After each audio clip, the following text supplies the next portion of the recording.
Salam. Angkat tangan bagi Tuhan Yesus ya. Hari ini bukan hanya kita diberkati Tuhan Yesus, tapi kita bisa katakan, aku memberkati engkau Tuhan Yesus. Amin. Kita mau katakan, aku memberkati engkau Tuhan Yesus. Dengan hidupku, dengan imanku, dengan kesaksianku, aku telah memberkati engkau Tuhan Yesus. Dengan puji-pujian, bahkan puji-pujian yang menggetarkan tatamu.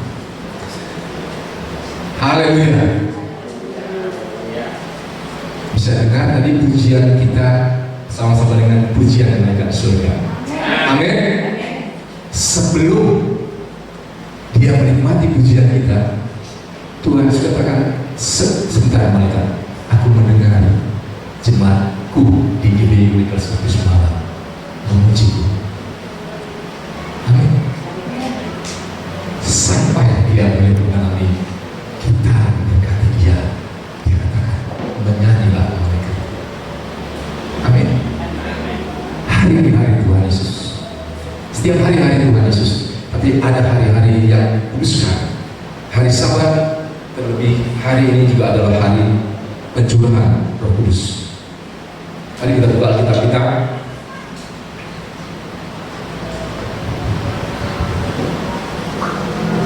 Kisah Para Rasul 2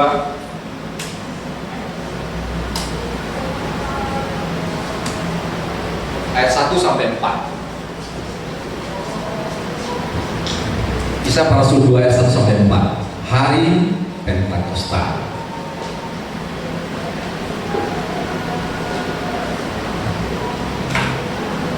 Kita baca sama-sama bersuara ya. Karena Paulus katakan iman bertumbuh dalam pembacaan kitab suci. Amin. Bahkan kita akan sampai pada yang namanya iman yang menyelamatkan. Bukan hanya iman yang bertumbuh, berbuah, tapi iman yang menyelamatkan. Itu artinya apa saja yang kita dengar dari Tuhan Yesus, amin, kita percaya, tidak meragukan, tidak mempertanyakan. Bahkan seperti perempuan yang 12 tahun sakit perdarahan, dia katakan, asalku jamah saja jumlah jubahnya, dia katakan, aku akan sembuh. Amin. Kita mau sampai sana ya. Kita katakan apa saja yang kita percaya dari firman Tuhan Yesus, menyembuhkan, memberkati, menyelamatkan. Amin. Jadi bukan karena Tuhan Yesus meletakkan tangannya atas perempuan 12 tahun sakit perdarahan, perempuan itu sembuh. Bukan. Tuhan Yesus tidak tahu ketika dia merasakan ada kuasa yang keluar dari tubuhnya.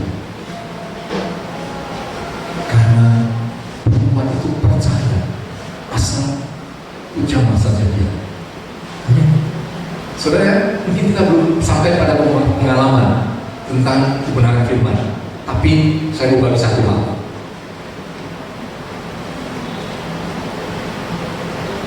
Siapa yang bawa Alkitab? Alkitab LAI ya. Kita ya memang di Alkitab, di HP. Saya nggak tahu apakah sama otoritasnya ya. Ketika saya letakkan tangan saya atas Alkitab, saya bisa katakan terima kasih Tuhan Yesus, aku sembuh. Amin. Menjadikan firman Tuhan Yesus segalanya. Itu yang saya katakan. Mari kita baca sama-sama ya. Kisah Para Rasul 1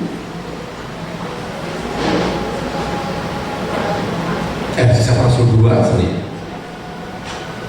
Ya, berarti tetap ada yang sadar ya.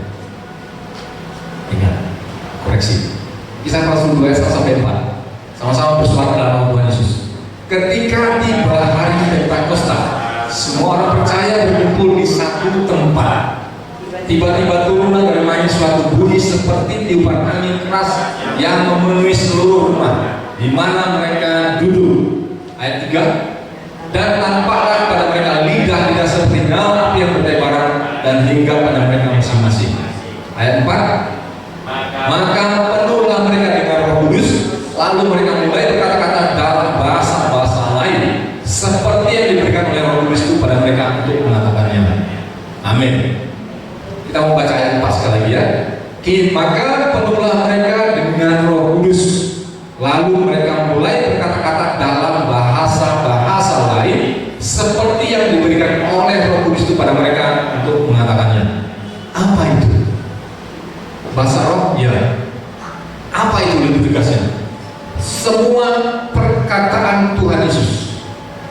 Itulah yang akan kita juga perkatakan ketika kita sudah hidup dalam seluruh kebenaran, ketika kita selalu bertekun dalam kebenaran, ketika kita selalu bertekun melakukan kebenaran Allah, menjadi pelaku firman. Bahasa yang keluar dari mulut kita adalah bahasa yang disampaikan oleh Roh Kudus. Amin. Apa yang dikatakan Roh Kudus? Pasti bukan, oh kamu jangan ke sana, hati-hati sangat banyak setan. Enggak. Pasti Roh Kudus nggak bilang, oh kamu jangan macam-macam, nanti kamu jangan banyak-banyak beritahu Tuhan Yesus, nanti kamu diganggu. Pasti nggak gitu. Perkataan yang Tuhan Yesus katakan, itulah yang akan ditaruh Tuhan dalam mulut kita. Bahasa-bahasa lain, bahasa firman, bahasa lain, bukan bahasa dunia, bukan bahasa yang bisa dicerna oleh pikiran manusia, tapi dapat dimengerti oleh kita karena kita percaya Tuhan Yesus. Amin. Maka kenapa orang-orang dunia, teolog mungkin ya, filsafat, ahli filsafat mungkin ya, tahu dia kebenaran firman, tapi nggak percaya dia.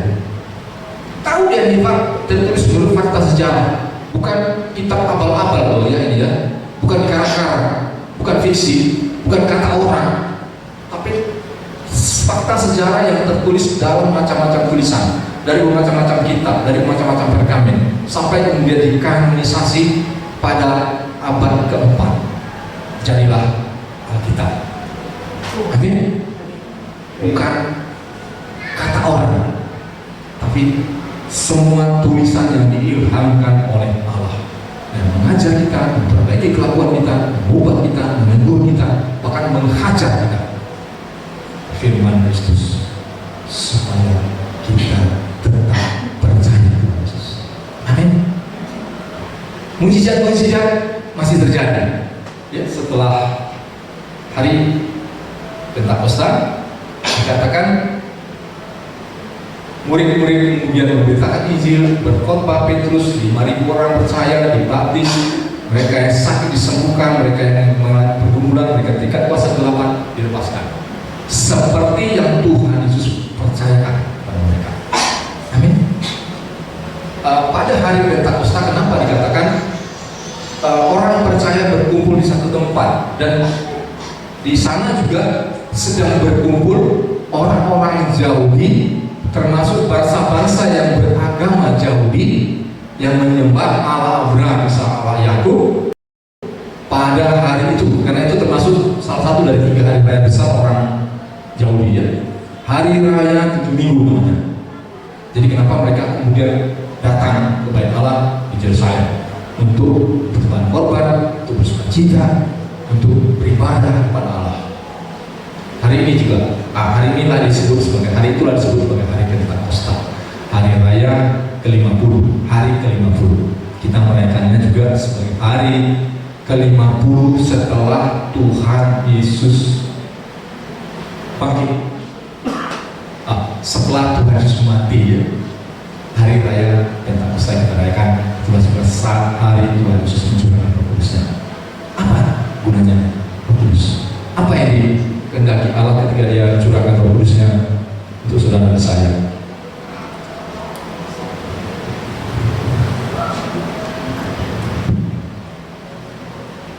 Apa?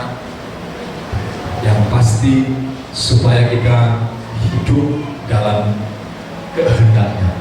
Roh Kudus yang akan selalu menolong kita, mengingatkan kita akan seluruh perkataan Allah. perkataan firman yang kita harus selalu dengar. Amin. Bukan firman Allah yang kalau sempat kamu dengar. Allah kita pencipta langit dan bumi ya. Tuhan, Dia Tuhan atas hidup kita.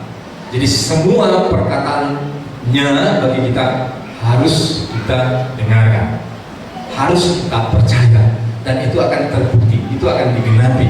Firman Allah yang telah menjadi manusia, Tuhan Yesus anak Allah yang menjadi manusia, untuk kita boleh mengenal Allah.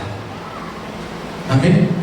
Untuk kita hidup di dalam Dia, untuk kita mengalami semua janji firman-Nya, untuk kita mengalami mukjizat-Nya, dan juga untuk kita menyatakan mukjizat-Nya. Amin. Amin ya. Gereja kita percaya mukjizat pasti terjadi. Karena firman Allah dulu, sekarang, dan selamanya, sama seperti janji Tuhan Yesus dulu, sekarang, selamanya, tetap ya dan amin. Amin. Jadi kita mau melihat apa itu iman yang kita alami ketika kita mempercayakan firman itu atas hidup kita. Iman yang menolong kita untuk kita menyatakan mukjizat-Nya ketika kita berdoa, ketika kita memohon belas kasihan atas orang yang kita kasihi, dia boleh sembuh. Amin. Dan itu adalah kuasa Roh Kudus beserta firman Allah berikan itu kepada saudara saya. Firman Allah telah menjadi manusia, kita boleh mengenal Allah. Ketika Yesus menyelesaikan karya salibnya, Dia beri kita Roh Kudusnya. Dan tidak hanya firman dan Roh Kudus, Dia juga beri kita namanya. Amin. Menjadi kuat sempurna dalam kita. Dan di dalam firman, dalam Roh Kudus, dalam nama Tuhan Yesus, kita akan mengalami kasih Allah yang sempurna. Iman yang kita nyatakan ketika kita mendoakan atau memohon belas kasihan Allah untuk orang-orang yang kita kasihi. Amin. Mari kita boleh mengalami mukjizat-Nya kepada orang-orang yang kita minta, karena kita mengasihi orang yang itu. Bisa orang tua kita, bisa istri kita, suami atau anak. Kita bisa berdoa karena kita percaya. Amin ya. Bukan soal dia yang kita doakan, percaya Tuhan Yesus, tapi karena kita. Mari kita sebentar ya.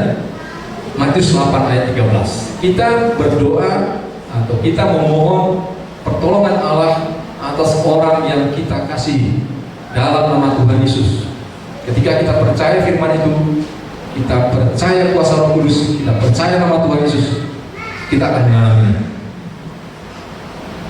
atas orang-orang yang kita kasih. Matius 8 ayat 13. Kita baca sama-sama dalam nama Tuhan Yesus. Lalu kata Yesus kepada perwira itu, pulanglah dan jadilah kepadamu seperti yang engkau percaya. Maka pada saat itu juga sembuhlah hambanya. Amin. Butuh orang itu percaya Tuhan Yesus? Tidak butuh. Kita yang percaya Tuhan Yesus. Amin. Nanti kalau kapan ada kita diperhadapkan dengan orang, apalagi itu orang yang kita kasih ya, seperti perwira ini, dia mengasihi hambanya, hambanya itu setia, hambanya itu taat kepadanya. Dia datang kepada Tuhan Yesus, Tuhan, biarlah engkau sembuhkan hambaku. Bukan dia, bukan dirinya ya, bukan hambanya itu yang dicamar oleh Tuhan Yesus, tapi dia yang berdoa, dia yang minta, kita yang berdoa untuk orang yang kita kasih. Maka Tuhan Yesus menjadikan seperti apa yang, katakan, seperti apa yang kita percaya. Amin ya. Ketika kita mau maju lagi untuk diri kita, seringkali kita bisa berdoa untuk orang lain gitu ya. Benar ya? Untuk diri kita sendiri, udah doa kan? Ngalami kan? Udah sembuh kan? Kita masih belum yakin. Kenapa kita lebih suka mendoakan orang lain supaya orang itu sembuh? Gak ada risiko. Benar gak? Kalau dia gak sembuh ya udah, apa gak malu.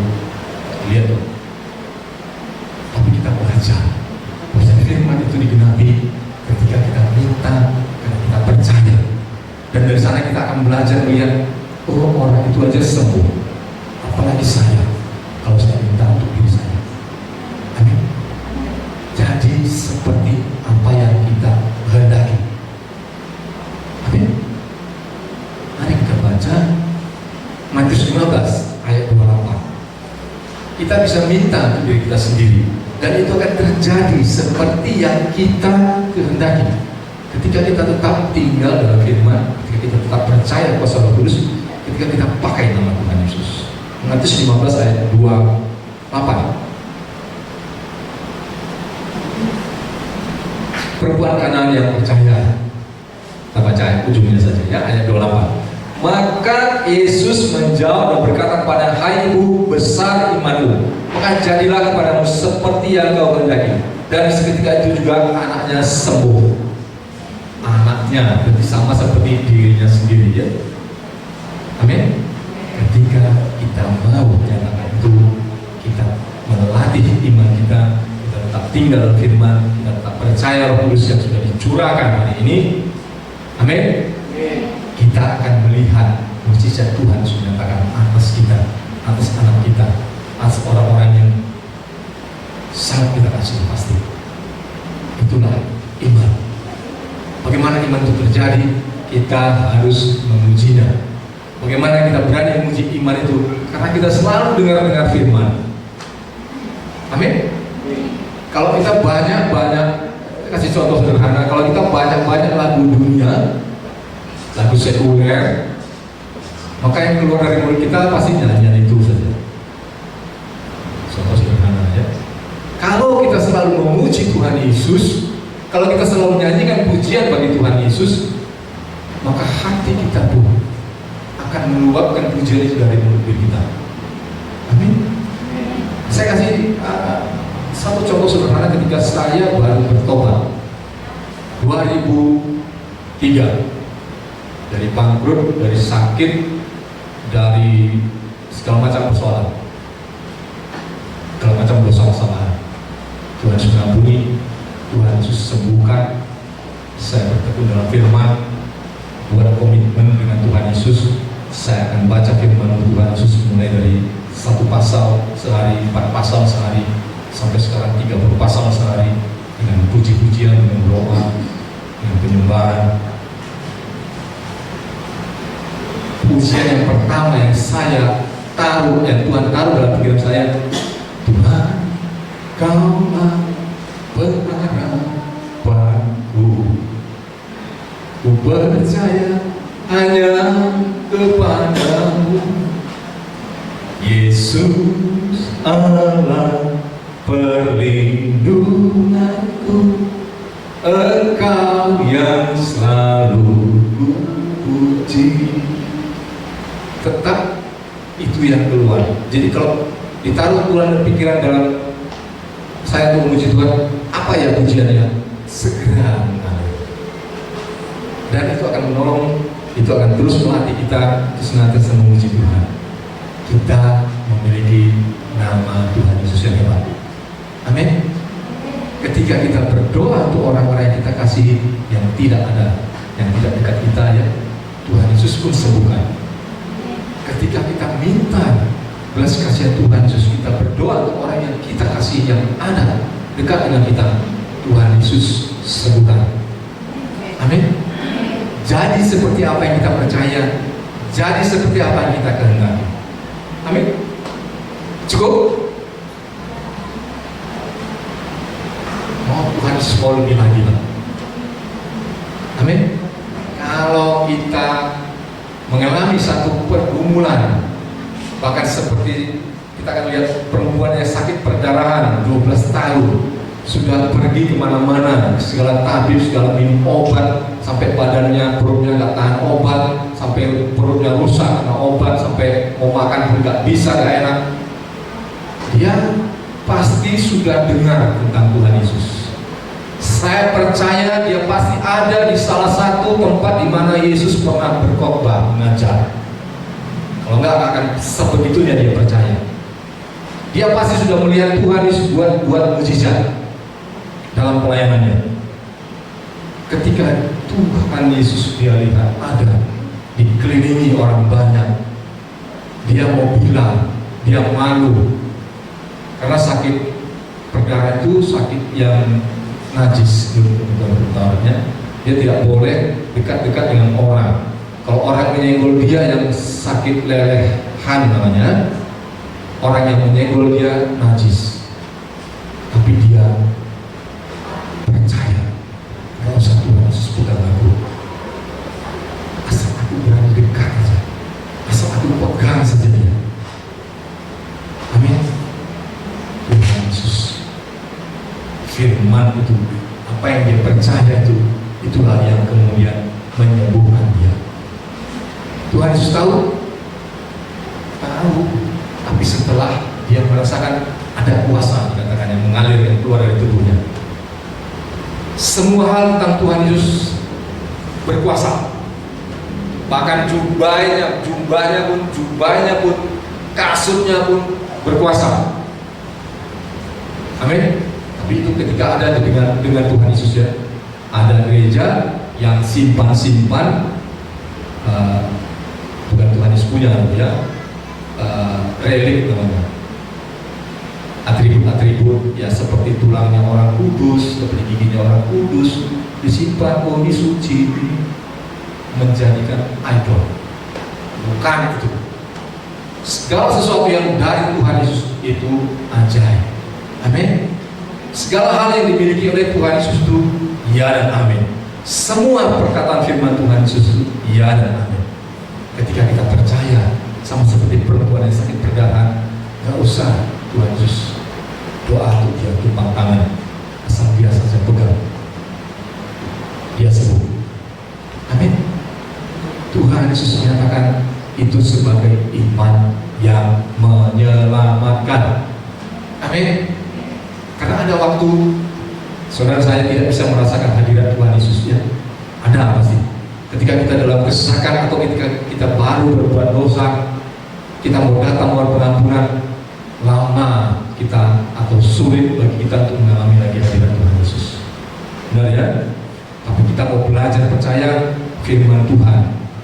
Ketika kita mohon pengampunan, mohon belas kasihan, Dia akan mengampuni dosa kesalahan kita. Kita harus percaya firman itu. Amin. Maka Dia akan mengampuni kita, menyucikan kita dari segala dosa. Maka kita akan mengalami damai sejahtera Allah itu lagi. Maka kita akan bisa meminta Roh Kudus penuhi lagi kita. Baru kita bisa mengalami damai sejahtera penuh. Baru kita akan mengalami sukacita penuh. Sebelum kita bisa mengalami Roh Kudus penuh, kita harus tetap percaya bahwasanya firman Tuhan Yesus itu ya amin benar. Amin. Itulah namanya iman yang menyelamatkan. Apa saja tentang Tuhan Yesus kita percaya. Semua perkataan Tuhan Yesus kita percaya. Semua perintah Tuhan Yesus kita mau taat. Kita sampai pada iman yang menyelamatkan. Mari kita lihat Markus 5 ayat 33 dan 34. Markus 5 ayat 33 dan 34.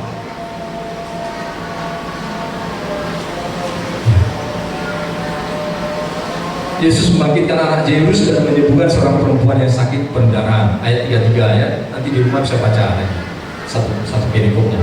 Ayat 33. Perempuan itu yang menjadi takut dan gemetar ketika mengetahui apa yang telah terjadi atas dirinya, tampil dan tersungkur depan Yesus dan dengan tulus memberitahukan segala sesuatu padanya. Maka katanya kepada perempuan itu, "Hai anakku, imanmu telah menyelamatkan engkau. Pergilah dengan selamat dan sembuhlah dari penyakitmu." Amin. Asal ku jamah saja jubahnya. Amin. Kalau kita kan nggak ketemu Tuhan Yesus ya.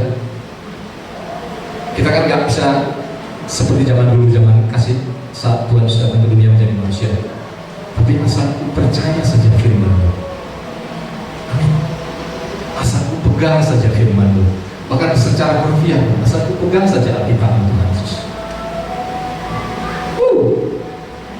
Amin. Ya, terjadilah seperti apa yang kita percaya. Terjadilah seperti apa yang kita kehendaki. Terjadilah menurut iman kita. sampai kita sampai pada iman yang menyelamatkan. Gak takut lagi sama apapun. Bukan gak peduli dengan hidup ya, tapi tidak takut lagi akan sakit penyakit, tidak takut lagi akan persoalan keuangan ekonomi apapun yang menimpa dunia ini. Bapak Ibu Saudara, sudah 2 minggu ini Amerika dikabarkan akan mengalami menjadi negara yang default, artinya negara yang gagal bayar hutang. 1 minggu lagi batas. Negara sebesar itu nggak bisa bayar hutang. Iya, semua negara punya pinjaman, cadangan-cadangan emas dari negara lain dia simpan, dia bisa pakai, dia bisa olah, dia bisa pakai untuk belanjanya, dia bisa pakai untuk anggaran-anggarannya dengan sebagai hutang. Tapi itu harus dibayar bunganya tiap tahun. Sebelum kemudian pokoknya harus dilunasi, harus dikembalikan. Amerika sudah gagal, hampir masuk minggu depan mereka harus bayar. Sudah dinyatakan mau gagal bayar hutang kalau nggak bisa bayar. Belum hutang pokok ya, masih bunganya, treasury-nya, surat berharganya, obligasinya yang harus dibayarnya, bunganya sudah tidak bisa dibayar. Artinya ekonomi akan menjadi sulit. Bukan hanya Amerika yang sulit, seluruh dunia akan menjadi sulit karena terlibat. Karena semua perekonomian negara sangat bergantung pada kekuatan perekonomian negara-negara besar. Saudara saya akan melihat perekonomian mungkin Indonesia tidak sampai terdampak sebesar itu. Tapi sekarang kita bisa melihat saat akhir zaman, saat keadaan menjadi sulit. Benar ya? Bahkan bagian-bagian atau apalagi negeri kita terlalu banyak korupsinya ya, aparat pemerintahnya. Tapi kita mau belajar percaya, ketika kita percaya Tuhan Yesus, kita pasti dipelihara. Amin. Kita pasti diberkati. Tidak seorang pun dari kita luput dari perlindungan, dari pemeliharaan Allah. Dia Allah yang setia, Dia akan mengasihi kita. Apa saja yang kita percayakan firman-Nya, itu akan kita terima. Apa saja yang kita kehendaki itu kita terima dari Tuhan Yesus, kita akan terima. Ketika kita terus menerus hidup dalam benar firman, ketika kita terus dengar Roh Kudus, apa saja yang kita percaya akan semua perkataan Tuhan Yesus jadi kepada kita, dan kita akan selalu mengucap syukur kepada Allah. Kita akan selalu memuji Dia, kita akan selalu menyembah Dia. Ada alasan, amin ya. Ada alasan untuk kita bilang terima kasih Tuhan Yesus. Bukan karena disuruh kita terima kasih. Ada teman-teman saudara-saudara kita, terima kasih, teriak-teriak. Terima kasih itu apa dia? Dia hidup karena kerja kerasnya, dia sembuh karena usahanya, dia dapat jalan keluar karena ditolongi orang-orang. Allah kita, Allah yang menolong. Amin. Kalau saudara saya sudah dihidupkannya dari mati, masakan kita dibiarkannya kayak hewan? Induk serigala ketika anaknya udah besar-besar cari makan sendiri. Kita bukan hewan, kita manusia ciptaan Allah, bahkan kita manusia Allah. Amin. Tahu kita memiliki karunia itu? Tahu, tapi apakah kita mau menerimanya sebagai suatu anugerah yang sempurna? Amin. Sama contoh sederhana, kasih karunia Allah yang begitu besar itu sudah dinyatakan ketika Tuhan Yesus mati di salib untuk dosa, untuk pengampunan semua manusia. Apakah semua manusia percaya? Enggak. Apakah semua manusia diselamatkan? Enggak. Yang diselamatkan siapa? Kita yang percaya. Amin. Maka kita menerima kasih Allah yang begitu besar itu. Kemudian, apakah saudara saya sudah percaya Tuhan Yesus bisa menyadari betapa besarnya kasih Allah ketika kita disebutnya anak-anak Allah? 1 Yohanes 3 ya. Satu, dua. Apakah kita tahu bahwa kita anak-anak Allah? Ya tahu. Apakah kita mau mengalami pemeliharaan Allah? Mau. Apakah kita tahu bahwa kita selalu diberkati Bapa seperti Dia menjaga memelihara kita anak-anaknya? Tahu ketika kita tetap tinggal dalam Tuhan Yesus. Kalau enggak, saudara saya hanya lihat-lihat, hanya tahu, ya katanya sih Bapak surgawi pelihara kita, tapi kok hidup saya belum mengalami pemeliharaan Allah. Tetap tinggal dalam Kristus, tetap tinggal dalam firman, tetap percaya tuntunan Roh Kudus, tetap hidup seperti Tuhan Yesus hidup. Bisa menjadi sempurna di dunia, proses namanya ya. Kita belajar, kita mau bertekun, kita menjalani prosesnya, kita diuji, bahkan kita mungkin mengalami percobaan, tapi itu menjadikan kita berharap kepada Tuhan Yesus. Amin. Ketika murid-murid Tuhan Yesus sudah mengalami Roh Kudus, mereka memperkatakan firman dengan hidupnya, dengan pikirannya, dengan pelayanannya, dan ketika mereka mengalami Tuhan Yesus, mereka berani menyaksikan Injil Kerajaan Allah. Amin. Mari kita lihat kisah para Rasul 2 lagi, ayat terakhir ya. Cara hidup jemaat yang pertama, ayat 4 dan 46 dan 47. Dengan bertekun, ya, dengan bertekun dan dengan sehati mereka berkumpul tiap-tiap hari dalam bait Allah. Mereka memecahkan roti di rumah masing-masing secara bergilir dan makan bersama-sama dengan gembira dan dengan tulus hati, sambil memuji Allah, dan mereka disukai semua orang. Dan setiap hari Tuhan menambah jumlah mereka dengan orang yang diselamatkan. Amin. Karena kita hidup dalam persekutuan dengan Allah, kita selalu mendengar akan firman, kita selalu menikmati kasih Allah, kita selalu diteguhkan dengan mujizat-mujizat yang kita percaya kita menerimanya, yang kita kehendaki kita menerimanya, yang kita percayai seluruh kebenaran firman itu, sampai kita disebutkan iman kita, iman yang menyelamatkan. Amin.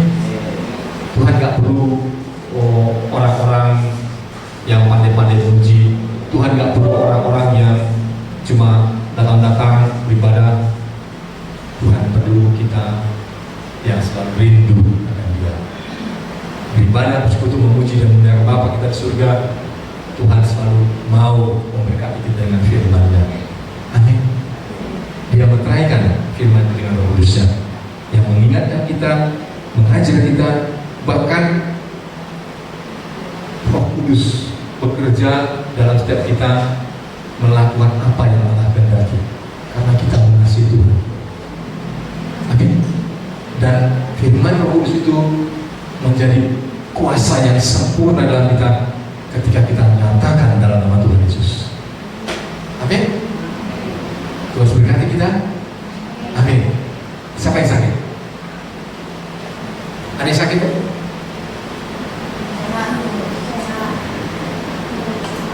Ibu Susi? Sudah Tuhan Yesus sembuhkan? Apa yang terjadi hari ini Ibu Susi? Saya perkenalkan, Bu Susi ini baru kali ini beribadah dengan kita ya. Dia ibu dokter senior dari kita, umur 76. Ya Bu, umur 76 ya. Ya. Udah lama gak berani ke gereja, takut nanti sesat. Aku gak kuat. Ini udah dulu berjam-jam dia tahan. Amin. Kita memuji Tuhan Yesus saja. Amin. Maka Ibu Sulis pun boleh merasakan hadirat Tuhan Yesus. Haleluya. Itulah kebutuhan kita, beribadah kepada Allah, bersembah syukur kepada Allah, memuji dan memuja Dia, karena Dia Tuhan Yesus, Allah yang telah mengenapi janjinya atas setiap kita yang percaya, atas setiap kita yang memohon kepadanya, atas kita yang percaya seluruh kebenaran firman-Nya. Haleluya. Terpujilah Tuhan Yesus. Tuhan berkati kita. Selamat hari raya Pentakosta. Ternyata semua sudah sembuh, ya, ada sakit. Tuhan Yesus baik. Kalau punya pergumulan, gak usah minta saya, gak usah minta orang lain untuk berdoa. Percaya tangan kuasa Tuhan Yesus. Amin. Dia sanggup, dia melindungi kita, dia memberkati kita.